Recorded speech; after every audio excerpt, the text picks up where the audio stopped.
사실 이번 일본의 그 신조 아베 총리가 미국 방문하는 거요.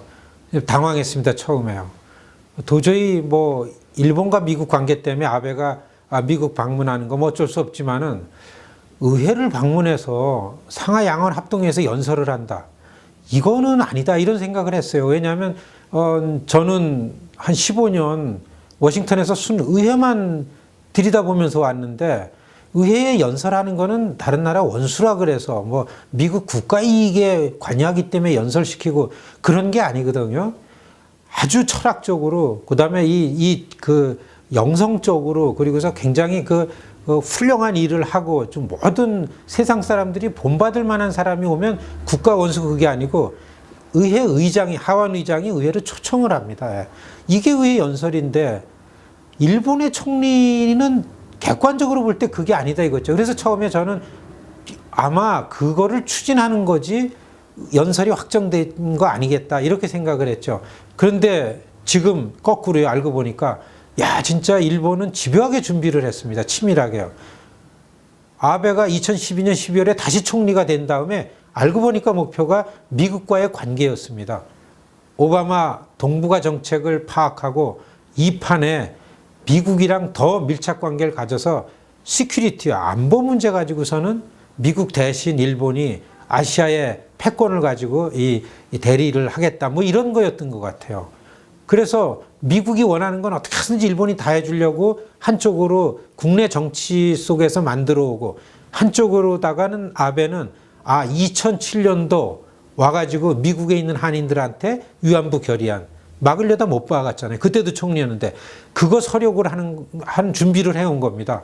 그래서 존 베이너 미국 하원 의장 지역구가 오하이오 클리블랜드에 있습니다.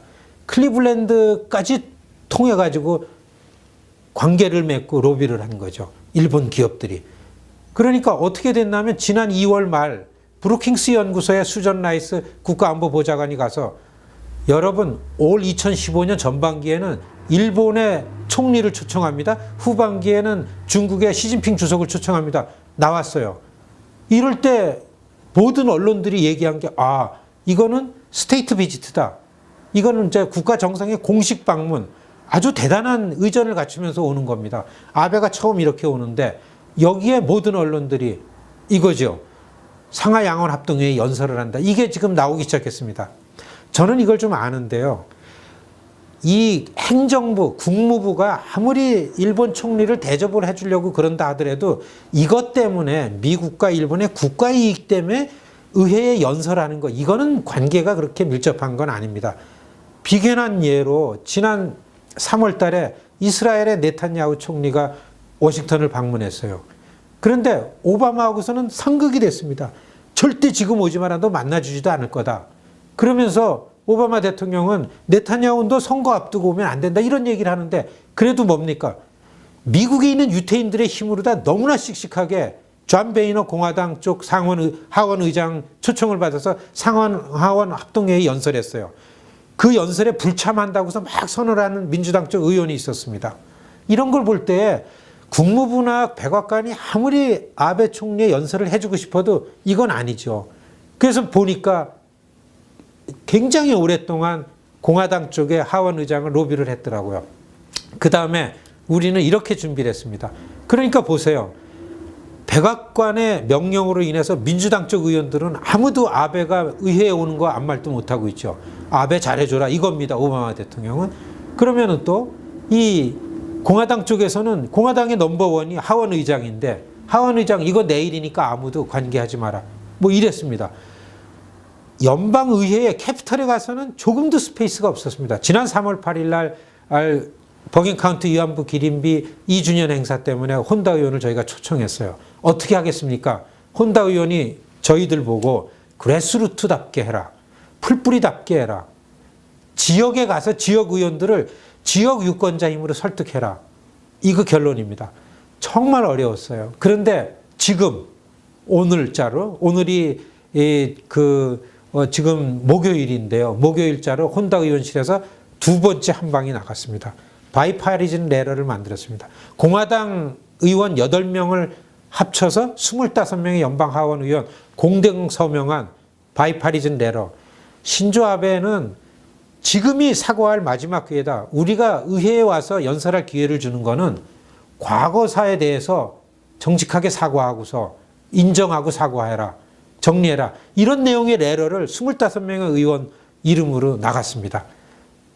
저는 이게 그렇구나. 아무리 연방 중앙의회 안에 스페이스가 없어도 꽉 들어가서 양당이 꽉 막고 있어도 역시 유권자, 납세자, 시민사회로 가면 이게 통하는구나. 이번에 이거를 알면서 결국에는 의회의 분위기를 바꿨습니다. 여러분 지난 화요일 날 저녁 때 혼다 의원이 스피치 오달했어요. 의회에서는 이번 전체 모이는 데서 내가 연설 좀 해야 되겠다. 그렇게 이렇게 내면은 여러 명이 나오면은 한두 명으로다가 셀렉트를 하는데 선택을 하는데 그럼 당신 연설에 누가 이 이슈에 대해서 보조 연설을 할 수 있습니까? 이걸로 다 정해집니다.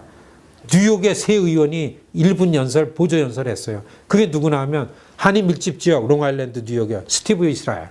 그 다음에 뉴저지, 여기 버긴 카운티, 빌 패스쿠를 나왔죠. 그 다음에 맨하탄의 찰스 랭글. 세 분이 나가지고 강력하게 원미니 스피치를 했습니다. 그리고 나와서 등장한 게 전체에서 혼다 의원이 연설을 했지 않았습니까? 저희가 이용수 할머니 대구에서 모셔와가지고 그 연설 청취하러 갔습니다. 거기 있던 의원들, 여기 피해자 할머니가 와 계시는 거 다 알았죠. 엄숙했습니다. 숙연했고요. 이렇게 해가지고서 분위기가 바뀌는 바람에 오늘은 혼다 의원이 바이파리즌 레러, 25명 연대 서명한 레러를 워싱턴에 주재하는 일본 대사한테 아베 총리실에 전해라. 다음 주 수요일 날 여기 와서 연설하는 일본 총리는 다른 것보다도 과거사에 대해서 얘기를 하나 안 하냐. 그것만 쳐다보겠다. 이런 내용입니다. 그래스루트를 통해 가지고 우리가 이걸 했습니다. 여러분 미국에 있는 한인들이 좀 창갈해서 하면요. 큰일을 할 수 있다.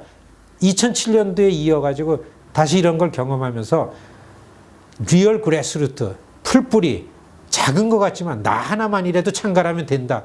이런 거를 저는 미국에 사는 우리 200만 이상 한인들에게 이런 걸 알리면서 계속해서 정치력을 결집하고 신장시켜서 우리의 힘 과시하면서 이런 일을 해낼 겁니다.